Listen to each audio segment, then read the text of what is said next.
that I think is very important for you all to know. It's brought in the Talmud, but it's very important to understand this, and I think it's relevant for everyone, so I really have to share this with you. This time of year, everyone talks about the holiday season, right? I mean, we have Jews have Hanukkah, and then the Christians have their holiday, and then they have the Kwanzaa, I don't know, different holidays, and everyone seems to have this period called the holiday time, and the world just mushes it all into one kind of thing, and we want to be nice, and we be politically correct, so we say happy holiday. But I got to explain to you the root of why so many people have their holidays right now. This is not a new thing. This is the most ancient time of holidays ever. Let me explain this to you. When Adam and Eve first sinned, it says that what happened was God told them there would be death. It would bring death into the world. And what happened was they didn't know what that would look like. So what happened was the creation of the world, and Adam is Rosh Hashanah, which is the fall time, right? It's the fall, September, around in Torah, in the lunar calendar, it's called Tishrei, first day of Tishrei. Adam and Eve saw that the days were getting shorter and shorter. And it says that Adam then got nervous and he said, this is maybe the death that is supposed to happen. And it says that what happened was the days were getting shorter. The 8 days before what's called Tekufas Tevet, the shortest day of the year, Adam began an 8 days of fasting, praying that he wouldn't die because he thought the punishment of eating the tree of knowledge of good and evil is going to go into darkness. And if there's no sun and the person's in darkness, they will not live very long. He thought that was happening. And it said what happened was he fasted for 8 days. Then he saw that the days started getting longer. And it saw, since they were getting longer slowly, he realized that this wasn't the death that he was going to experience. Rather, this was the cycle of the world. And it says he made a festival for 8 days afterwards. Now, this is so important to understand. The Talmud says Adam, when he first did it, the next year, he made the 8 days before the winter solstice. He made that into now a holiday. The year before he was fasting, and the 8 days after he made it into a holiday. He made that holiday to be thanking God. And the Talmud says that what happened was later on, the idolaters took this time and turned it into idolatrous holidays. And then it became obsolete from the practices of the righteous. Now, what are some of these holidays? Well, these were Roman holidays. One was called Calenda, and one was Saturnalia. Saturnalia was on the 25th of December. It was 7 days, and the 25th of December was the major holiday. Now, these period of times were ancient Roman holidays. This is not what I'm telling you is basic history. You can look it up. Saturnalia, the Talmud is called Saturnura, and Calenda, it was holidays before and after winter solstice. And that is some of what the Talmud is talking about when it says idolaters took that time and made it into holidays. And therefore the righteous desist from that. You have to understand this because my objective here is not to, I'm not looking to insult anyone, to hurt anyone, but there's a problem when truth becomes muddled. It becomes something else. I'm not a Christian scholar, but those who know, if you look at actually the earliest Catholic documentation of when was JC's birthday, it was not the 25th of December. It's a well-known fact. The earliest Catholic recordings was March 18th. Then there was another opinion that was, I forgot another date.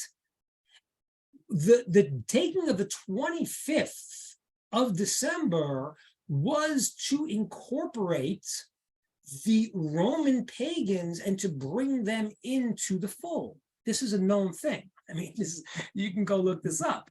So, I mean, again, you have to find the right websites for it. But that was done.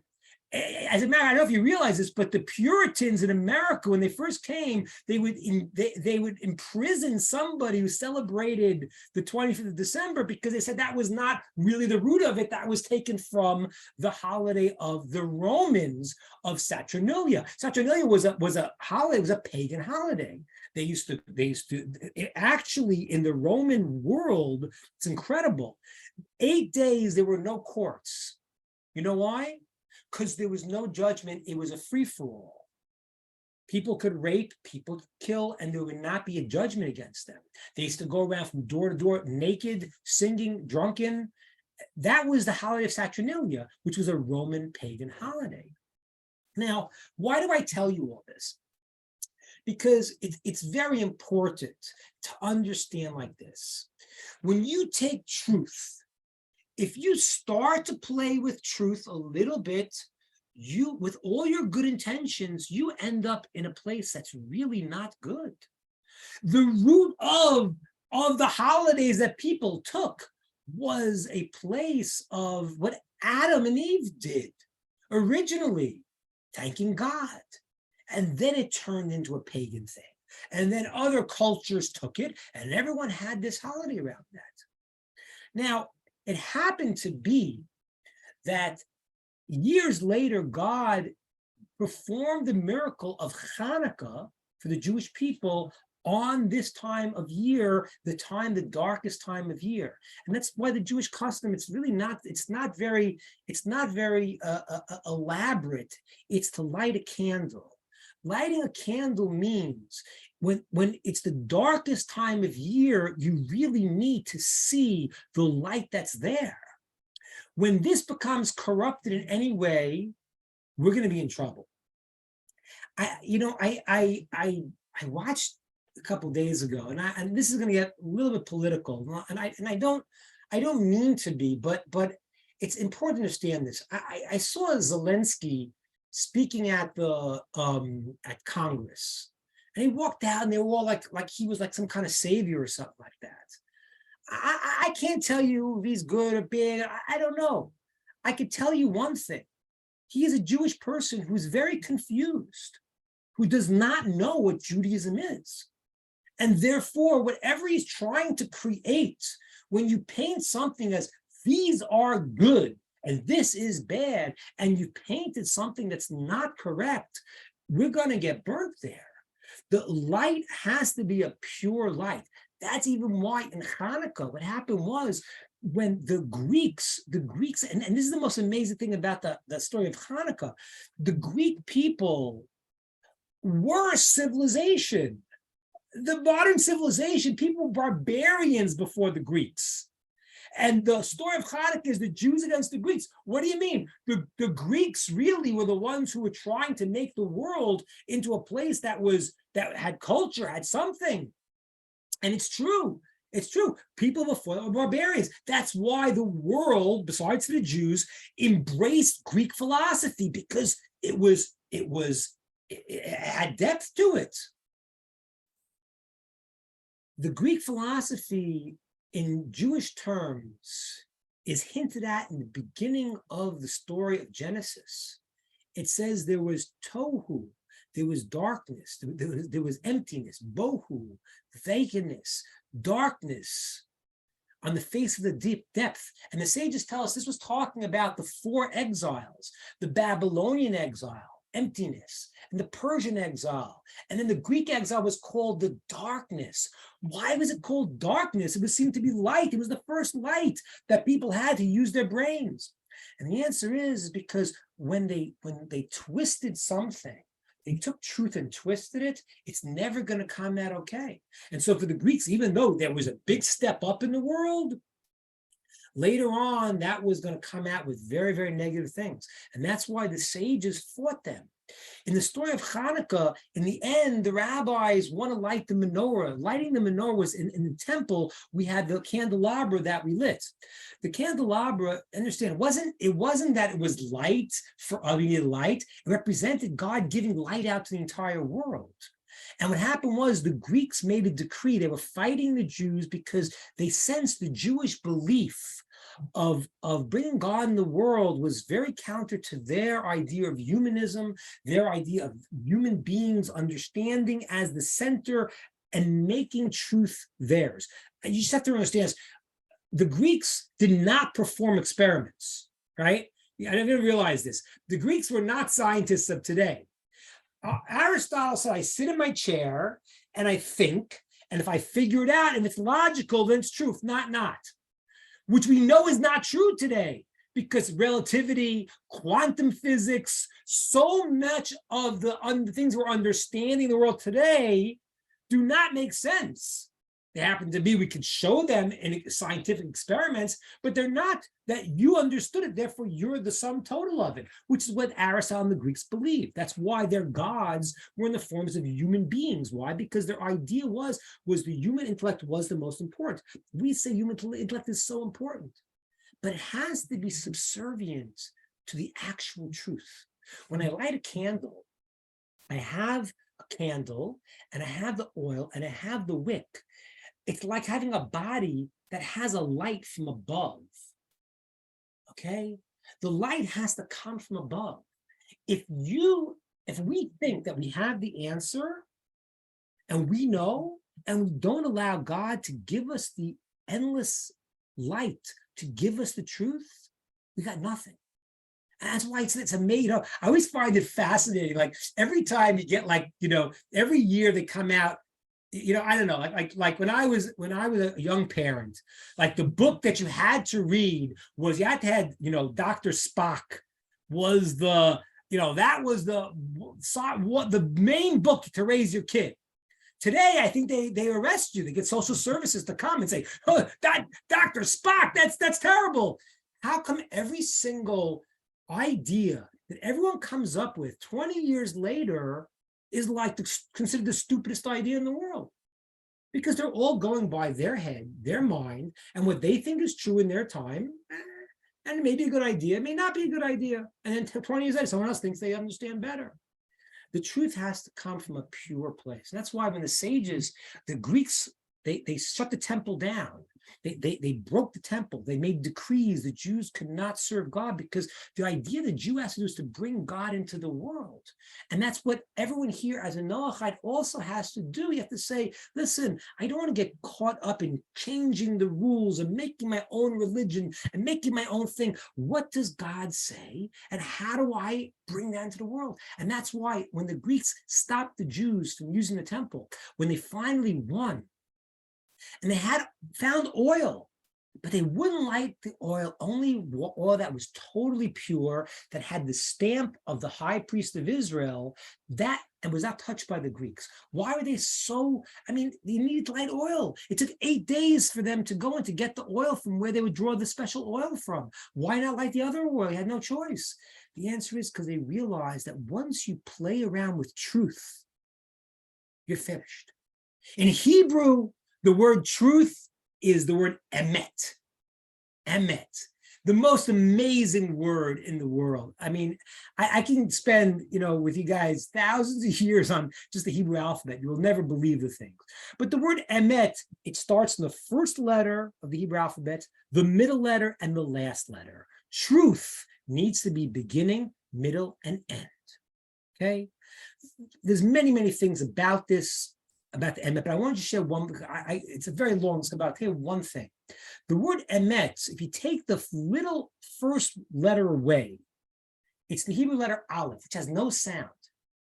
It's a numerical value of what has no sound. If you take the word emet and you take the little aleph away, it spells the word met. You know what met means? Met means dead. You take truth and you try to play with it a little bit, you're finished. You can't. And that's why the commandment in the Torah is not don't lie.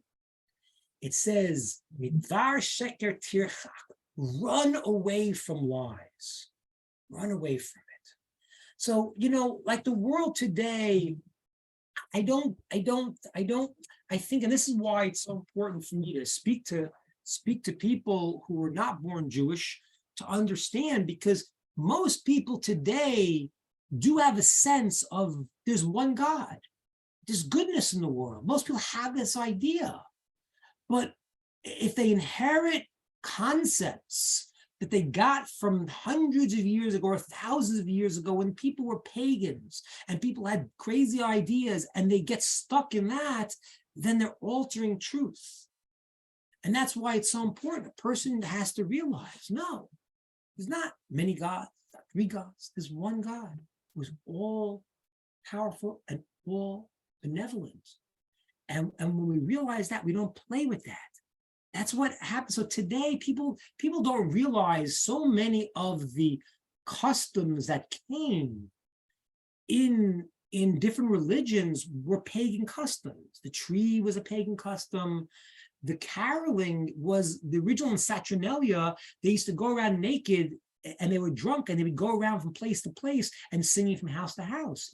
It's very, it's hard to imagine it's not connected.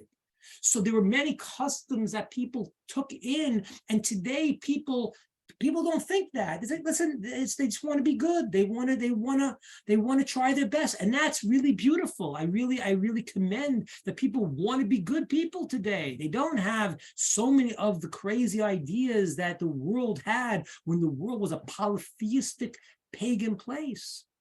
But when you play around with truth, and you start changing it, and you start making up your own things, it leads us out into left field.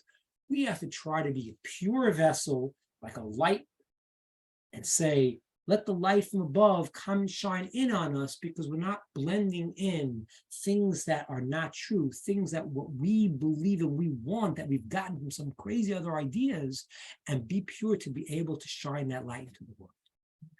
Okay, that's my thought. I'm going to open up to questions, ideas, and comments.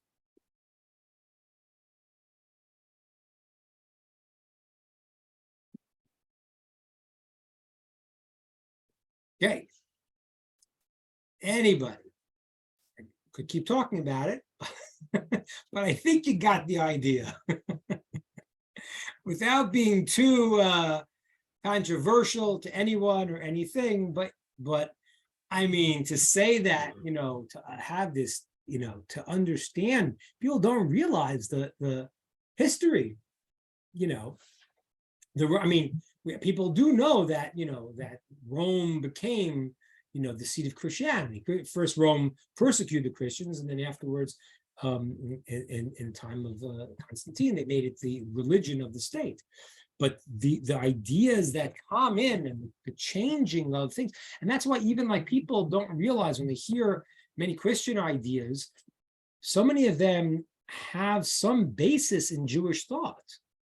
They do, because it was reading the books and reading the ideas, but not knowing what they mean. And that's why I want to tell you a fascinating, I think I shared this with you once, is a midrash. The midrash is the oral Torah. The oral Torah, which is been written down originally, was not supposed to be written. It was passed down by heart. And the reason why is for many reasons, but it was supposed to be passed down orally and not put into writing for many, many reasons. Simply put, if somebody gets becomes a doctor and a surgeon, you don't want him to get it by reading a book. He needs to have it from a teacher. He learned, he practiced. So the oral Torah is the explanation of the Torah. It was passed down orally in Judaism for many years, till the year 200 of the Common Era. So that means for over 1,000 years it was passed down orally. And then what happened was the leading sage of the Jewish people, his name was Rabbi Yehuda Anasi. He was actually friends with the Roman emperor, who we attribute to be Marcus Aurelius, who was one of the actual Roman emperors who was a righteous person. He actually was a student of this rabbi in a hidden way. So he got some protection from the Roman persecution, and he wrote down the first body of the oral Torah called the Mishnah. So that was first was committed to writing, which was not supposed to be, but it had to be because he saw the Jews were about to go into exile, and Jews have been in exile for a long time. I mean, I know for you it's hard to make for Jews it's hard to imagine. Jews can't imagine, like, wait a minute, during the time of King David and Solomon, that was the center of the world because Jews have been in exile, the Roman exile. It's called the Roman exile for 2,000 years. And we knew this was going to be the long exile. So in the long exile of darkness. So the oral Torah has many teachings that were presented orally and then have been codified in shorthand in the Mishnah, in the Talmud, in the Midrash. There's a Midrash that says an amazing thing. It says in the future, the nations of the world will claim that they are the chosen people, the Jewish people. And this happened. You got to understand something. This didn't happen 2,000 years ago. No one was claiming that then. The Romans laughed at the Jews. Why are you praying to a God you can't see?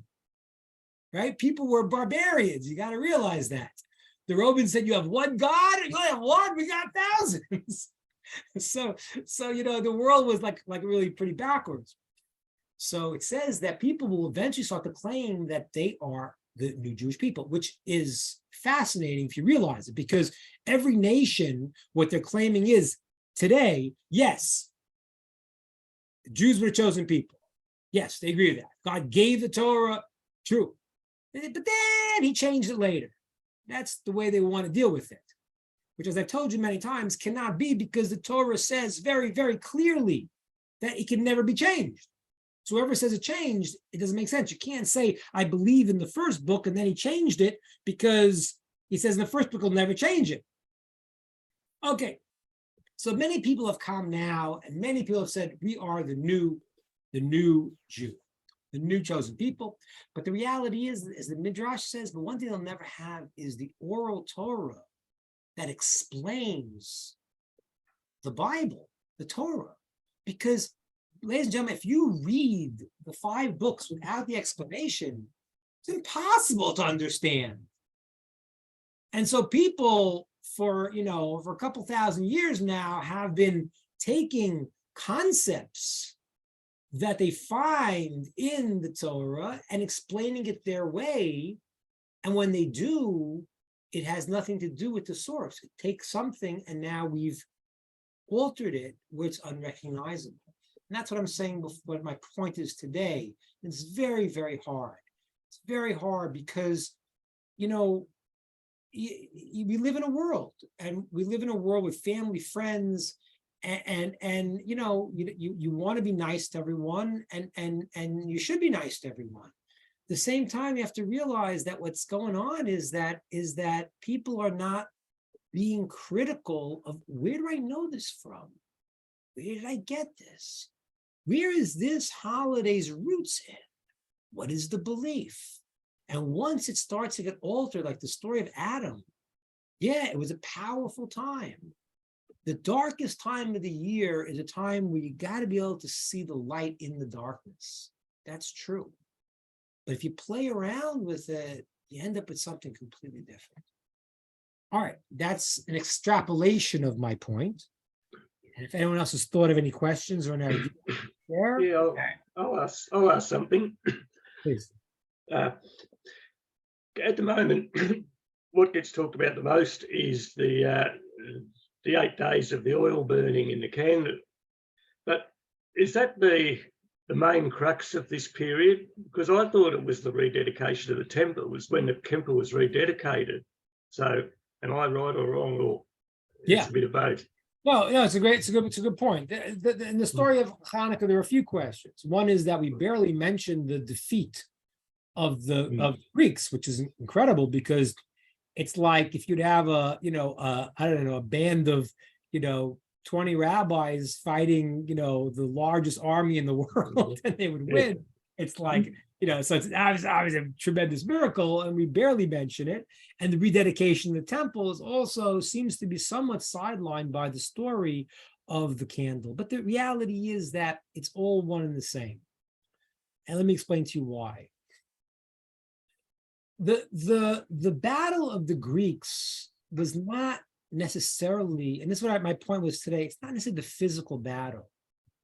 The Greeks were the first people that were the people, besides for the Jewish people, the people of the mind. And that's why even today, the Greek, what is democracy? Is Democritus. He was the guy who discovered democracy. He was a Greek. It was his idea. And he said, we're going to have, people voting, so these ideas, they came into the world and they looked very tantalizing. And the battle was the battle for the mind. The candle lighting represents wisdom. When I look at something and I say, something makes sense to me, I say, oh, yeah, I see that. Oh, it's clear to me. Yeah, I could see exactly what you're saying. What does that mean? It means that seeing is the most strongest proof in the world, right? Witnesses cannot testify in Jewish court based on anything other than they saw the act. Seeing is associated with understanding. And therefore, the light is what gives you the ability to see. And so oil and the light from the oil represents wisdom. And the battle of the Jews and the Greeks was to inaugurate the temple again. Yes, it was. It was to beat them in a war. But the victory that happened then was for the Jewish people to come and say, okay, you guys have your wisdom. You're smart people. I'm not taking that away from you. But your wisdom is lacking, because the wisdom that is based in the light of the temple, the wisdom that comes from its source, that's a pure eternal wisdom. So the lighting of the candles does contain in it the idea of the rededication of the temple. The problem was, the danger, the battle was, how do you use the mind? The war was, the Greeks didn't want to kill the Jews. They didn't want to kill anyone. What they wanted was that everyone should adopt the Greek beliefs, and everybody did. Why wouldn't they? It swept across the world, and everyone said, oh, this is pretty good. We're barbarians, and now we have some science. Now we have some logic.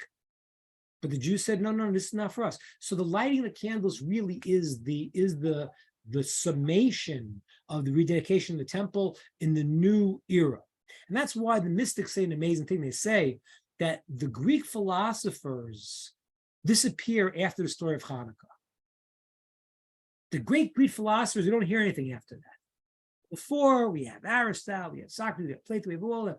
But afterwards, why not? So the sages, the mystics say, because that power of using the mind, which was something that they were misusing, but they had something, was taken back and brought into a line of holiness to be brought for everyone to get from the temple, not from your idea in your head. The temple light went out to everyone. I said this to you guys many times. The temple did not just benefit the Jews, it benefited the whole world. In the time of King Solomon, there were no natural disasters, none. There were no famines any place in the world. And it says, if the nations of the world understood that, not only would they have not destroyed the temple, they would put guards to protect it 24/7, because it was the greatest thing for the world. But they didn't understand that. They didn't understand that.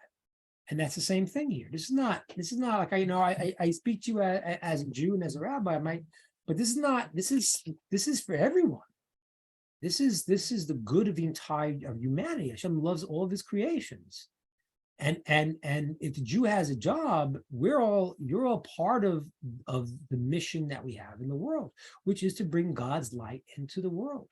And that's why Hanukkah, although it's beating the war and it's rededication of the temple, it's the new level of the battle that could have destroyed the world and hurled it into darkness, which would look like light because they were so smart, but it was darkness. And that's why the lighting of the candle is the symbolic root of the whole victory of Hanukkah.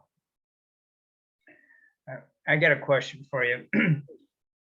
New Year's Eve is coming up. I guess that has pagan, influence or origins, I guess, New Year's Eve, New Year's Day, like Christmas. The 8 days or the days from the winter solstice. So seemingly, but it's not New Year's Eve like Thanksgiving. Doesn't have much negative connotation. Therefore, a person who wants to, I don't know, not celebrate as a religious thing, but he wants to go out, with his friends or have a drink, to start a new calendar year, it's not necessarily forbidden. Both New Year and Thanksgiving, a person could do because they're not strongly associated with it. They're, and the truth is, even the 25th of December in the world is very secular in so many ways. People don't really realize it, and that's why I'm talking about people like most people like, no, it's just about like, hey, like we all want peace and love. We all do want that. And so most people don't even recognize the roots of things. And like I said, but that's where the danger comes into it. It's important to realize the roots of things. It's important to fine tune why we're doing things. What's this based on? But New Year's is easier because New Year's is not so connected with the thing, even though it may have overlapped. But now it's just if you're gonna do something on New Year's, you're doing it as a just the start of a new calendar year. So yeah, so it's more of a secular thing than a religious thing. Yeah, make it totally secular in your minds. I mean, some people may have some connections, but like I say, these things have gone over and translated. So, but I would say that's what your goal is. Just think about it that way. It's gonna be okay. Good. Other questions, ideas, comments, thoughts? There is a question in the chat section. Shukot Noah is asking, when does the resurrection of the dead happen in the timeline? So that's in the 7,000th year. That's not in the 6,000. That's in the 7,000th. That is after everything in history is done, meaning all, the judgment of a person, there's judgment on Rosh Hashanah, there's judgment after the person dies, but there's another judgment after all of history ends. Why is that? The guy died 200 years ago, so why should he be rejudged at the end? And that's when the ultimate the idea of resurrection is. So the reason for that is that if you help somebody now, you do something good, you do not know the seeds that you've planted that you might be able to reap in the future. I always tell a story. There's a guy I know. He's an educator. He's a rabbi, and he's helped a lot of people. And he told me when he was a kid, he wasn't observant. He didn't grow up religious. And when he was a kid, one day he decided to go to synagogue. And he went. And he went once. And, people were busy and nobody said anything. Twice, no one said anything. Third time, he said to himself, listen, if somebody doesn't say hello to me and greet me, that's it, I'm out. Third time, a guy went over and said, I've seen you come the past few weeks. Great to see you. What's your name? And that is what the person needed, this young kid. And years later, he became a rabbi. So all the thousands of people that he helps is going to go to the credit of the guy who said hello to him in the synagogue. He'll also get credit for himself, of course. But the guy who said hello to him, he doesn't even realize he's just gathering in the interest on this. So there's an ultimate day of judgment when the world is complete, the whole cycle is complete. After the times of Mashiach, entering the 7,000th year, in 7th millennium. When exactly is a hard question to answer. But when the world is complete, then there's going to be an ultimate judgment of everything. Everything has to be back in its place. And then there's the idea of people coming back to life. What that looks like and what it means is a very, very, very deep and mystical topic. But yes, that's true. Good. Any more questions in the chat? I didn't realize. I'm sorry. I didn't check. No, that was it. Okay. Very good. Okay. How would someone handle, I guess, being a Noahide who you have that Hellenistic mindset maybe on half of the marriage, like one spouse, you're coming into the Noahide where one spouse is still very much Hellenistic, still in their Christianity, and then you have another spouse who's ex-Christian. But that spouse who's ex-Christian, is Torah-based, has been raising their kids that way, wants them to continue on that path. But then you have that still Hellenistic struggle of the spouse wanting to kind of step in. Like, how do you handle that where it's not like it's an intermarried Jewish couple? It's not that, Right. black and white. Right. Yeah, it's a good question. And it requires a lot of good question. It requires a lot of wisdom here, because the reality is that when you want to be able to speak and share with your spouse, and the things that you're going to say that make sense, that are going to sit with the spouse, eventually they'll be able to incorporate it. But if you go in trying to preach and trying to change someone, then nobody wants to hear that. Everyone can only hear what they can hear. That's the rule. And therefore, you got to know there's a principle. Just like it's a mitzvah, it's a proper thing to say things that can be heard. It's a mitzvah not to say something that can't be heard. There's a time where you say, all right, this is not, right now, we're not, I don't agree with that. I think this, and you think that. Okay, let's put that on the side, because we're not in agreement on that. Let's go deal with other things that are possible that person could hear the other person's position. So you have to navigate it in a way where there's discussion, there's growth, there's ability to hear, and yet not overstep where you're saying, this is not going to be heard right now. I'm not going there. You think that, I think this, disagree. And then if you fight the smaller battles, the things that a person can hear, eventually they're open to hear things that they might not have been willing to hear years ago. I just had my 35th wedding anniversary. So it's like kind of shocking, like, certain things are like, I kind of talked about these things, many years ago. And I said to my wife, hey, I kind of now we're on the same page. Like, I couldn't push certain things years ago. And, we're both religious Jews, but I have different opinions. But okay, it doesn't go in so much. You have to build something. Just to understand this principle a little bit better. God does not expect you to go from 0 to 100. That can't be done. 0 goes to 1. 1 goes to 2. 2 goes to 3. That's the way it has to be. You can't go from 0 to 100. You're going to fall back. So wherever the person is, communicate the concept that is the next step that the mind can handle. And I think I do believe I have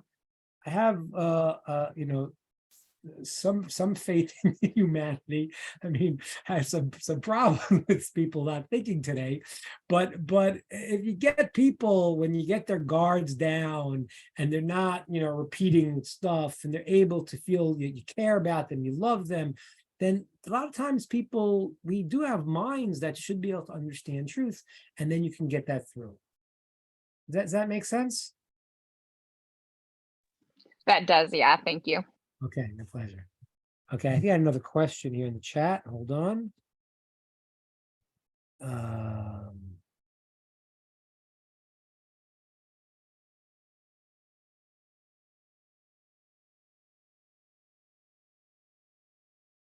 you talking about in terms of yeah, this is not Kyle, I think, is asking about a calculation about JC's when he was alive.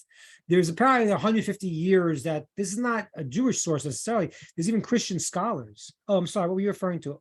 150 years off in terms of what? I thought Kyle's question was different. They're the Hebrew calendar.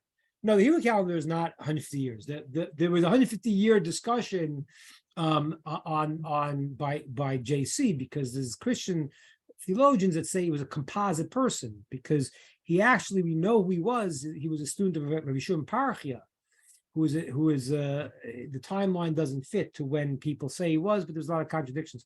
But in the Jewish calendar, there's not 150 years off. Unaware of such a thing. If you find any source, show me that. But I've never heard such a thing. We have a pretty it's amazing. It's really fascinating. But you can, if you look at the book called Ethics of Our Fathers. Yeah, I think it was a reference to Kakan and JC that there was 150 years missing. And what Charles was asking was, apparently, and this is not a Jewish discussion as much, there are Christian scholars. I mean, obviously they're not mainstream Christian, but they say that JC was a composite person, because during the time of the Roman persecution, there were many people that came saying they were the Messiah, and there was a discrepancy of 150 years, and some people say that it became a composite to fix the time. I'm sure Tuvia Singer has a lot of discussions about exactly that. I'm sure you can find there when Tuvia Singer's always discusses these things. But as far as the Jewish calendar, it's quite accurate. And what's quite amazing, like, in the Mishnah called the Ethics of Our Fathers, it lists the transmission of the Torah from Moshe. Okay, and it goes down to the end of the Second Temple. Now we have people that can connect their lineage straight back to both their birth lineage as well as their teachers. I have a friend who's a Kohen who can trace his lineage back to the Second Temple. Exactly. Now that's an amazing thing. That means that when I am getting the Torah from my teacher, he can trace back, getting it from his teacher, all the way back to me. That's incredible. That's a pretty, it's a very direct lie, And that's why, by the way, one of the decrees of the Romans was they forbade what's called the smicha. The smicha was the ordination. The ordination we have today is not the classic ordination. The classic ordination was only allowed to be done in the land of Israel. And it was the ordination that Moses gave to Joshua. And it meant that everything. Like today, you can get ordination as a rabbi in certain areas, in these laws or those laws. But there was a transmission that was given that the ordination happened in the land of Israel. And that was said that you knew everything and you were the next link in the chain. The Romans, they made a decree that person couldn't give ordination to their student, and they said if a rabbi did, he would be killed, the student would be killed, and the entire city would be destroyed. And there's a very famous story of one rabbi, Yehuda ben Buddha, who went out into the desert, and he gave 5 rabbis ordination. He was in between cities, so it couldn't be blamed on any city. And he gave his 5 rabbis ordination, and then the Romans came, and he told the students to run. And he was an old man, and he got, they pierced him with arrows, and he died. But he was willing to sacrifice that to maintain the chain.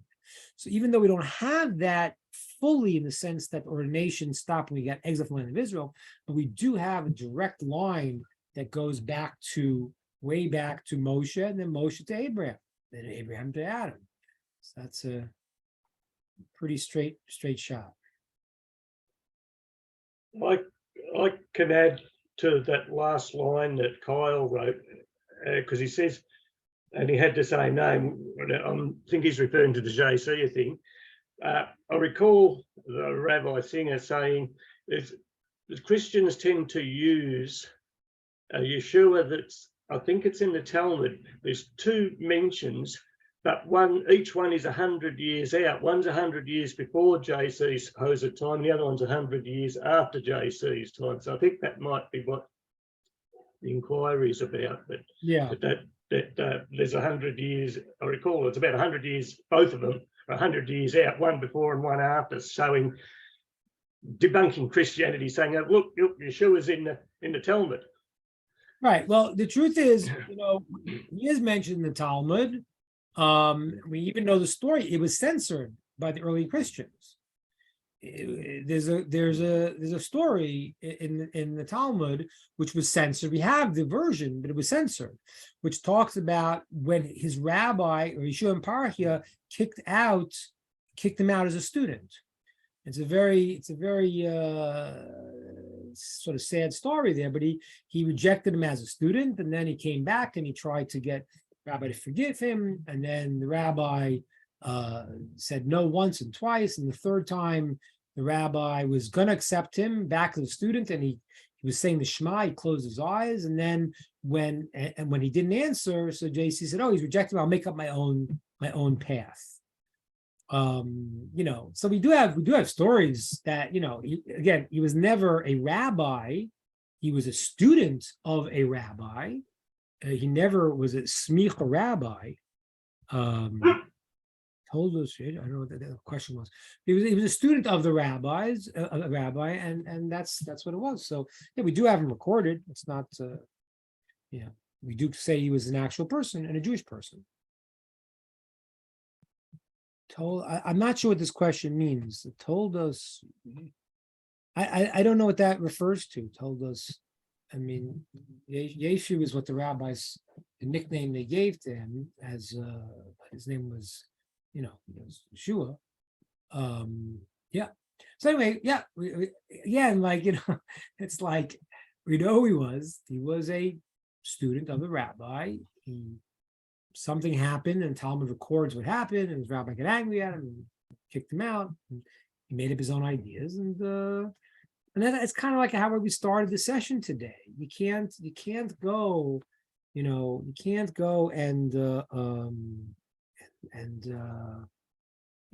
make up your own things. You just can't do it.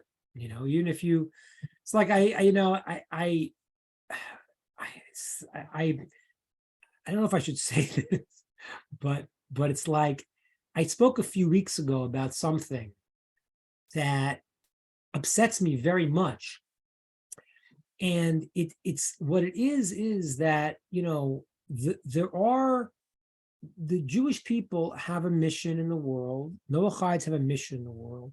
The Jewish people have to be a light unto the world and to teach. That's why we're here trying to teach and trying to learn, trying to grow together. But the reality is the Jew has that quality and takes it and does not use the Torah. He makes up crazy things. He makes up crazy ideas. And yes, there are secular Jews who have taken their qualities and brought great things to the world. I mean, 22 to 26% of Nobel Prize winners are Jewish out of a 0.001% of the world. It's crazy. So there's a quality and good things they brought to the world also. But there are philosophies that they brought in that were of people who are Jewish, who did not know Judaism and made their own ideas.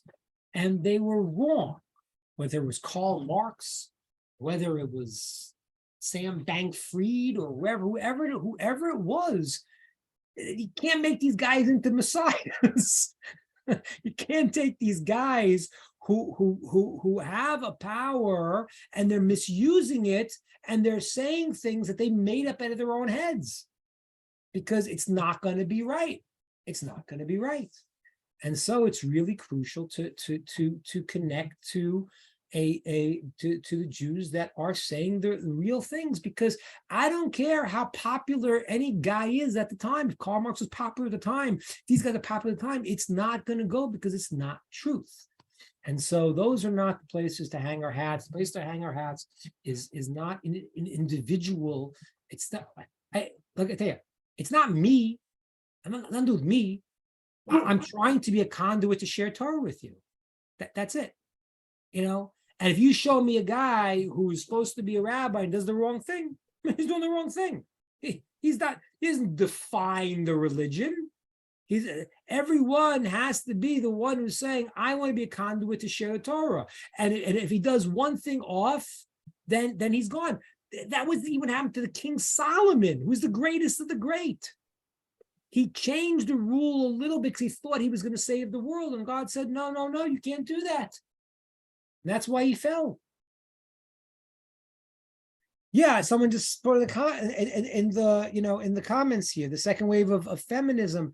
There's so many of these things, and again, I don't want to.